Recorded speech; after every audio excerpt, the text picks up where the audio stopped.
miren, ya llegó la hora de la cocinada y pues nos estamos aquí guisando unos filetes de pescado para comer un poquito tarde, pero seguro. Y buen provecho a toda mi gente. Y pues también yo cocino, miren qué ricura nos vamos a comer esta tarde.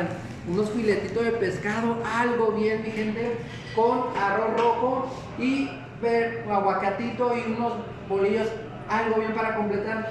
Muchas gracias a todos mis nuevos suscriptores que se están agregando a mi canal, y gracias también a todos los que me apoyan por sus comentarios, su like. Bendiciones, les saludo a su amigo Roma Sin Fronteras desde la cocina especial de León y desde Cocinando unos filetes de pescado. Nos vemos hasta la próxima.